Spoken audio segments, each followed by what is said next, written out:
4 moins 10. Non, 10. Regarde 10 ici. Attends. 20. Très bien. Alors comme ça qu'il nous apprendre. Jason a 10 ans et ne sait toujours pas lire À l'heure. côté. Jonathan, à son âge, ne savait ni lire ni écrire. À aujourd'hui 27 ans, il rend pourtant fier ses frères et sœurs de galère, à commencer par son ancien éducateur. Ouais, ça va, tu es un peu football. Bien bon, toujours engagé dans le social. Je le connais tout petit, il venait faire du déso dans la cour de l'école. Désolé.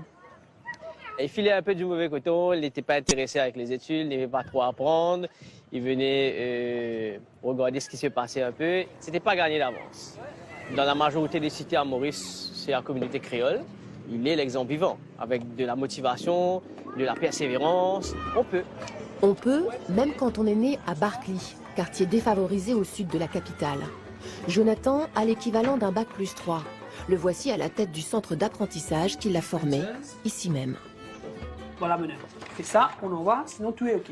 Si je fais ça, c'est pour moi et en même temps pour mon quartier. Vous voyez? C'est d'être le rôle modèle pour les autres. Ici, il y a donc une main qui se tend, là où l'école échoue.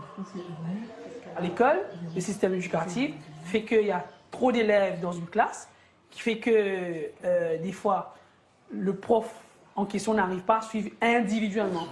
Conséquence, près de 200 000 personnes, en majorité des créoles, seraient illettrées à Maurice. Exclus du système, proie facile des problèmes qui vont avec.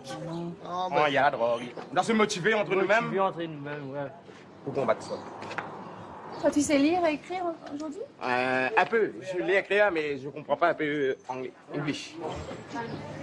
C'est un exemple extraordinaire. Véritable exemple.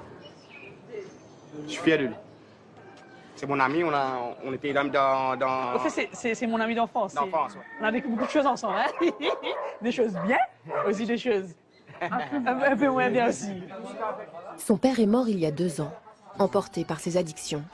Sa mère est son modèle, une femme aussi douce que résistante. Merci. On n'avait pas une grande maison, on avait juste une chambre pour nous tous. Juste une chambre. On a beaucoup souffert, beaucoup souffert. Mon mari rentrait ivre tous les jours. Le fait que ma maman travaillait, on ne se voit pas. Et mon papa était toujours dans la drogue, quotidiennement. Donc du coup, on était un peu laissés à nous. Et moi je lui disais, Jonathan, sois un bon garçon. Tu as ton avenir entre tes mains. Sois un bon garçon. Et puis au final, il a commencé à m'écouter et à progresser. Jusqu'à maintenant, elle a des difficultés à lire et écrire correctement. Mais ce qui est intéressant, c'est que quand tu vois qu'une dame est analphabète, mais qui veut que son enfant arrive. Et si Jonathan lit et écrit aujourd'hui, c'est grâce au centre qu'il dirige, sous l'égide de la Caritas, l'organisation caritative catholique. C'est par une approche globale de la personne qu'elle lui permet de reprendre son envol. Nous, à Caritas, c'est notre rôle de donner cette possibilité à cette personne d'aller beaucoup plus loin que de savoir uniquement lire et écrire.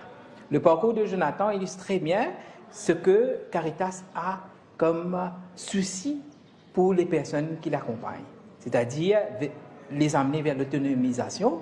D'ailleurs, je n'avais pas de rêve alors. Parce que je ne me souciais pas de l'avenir. C'était plus de jouer, de courir.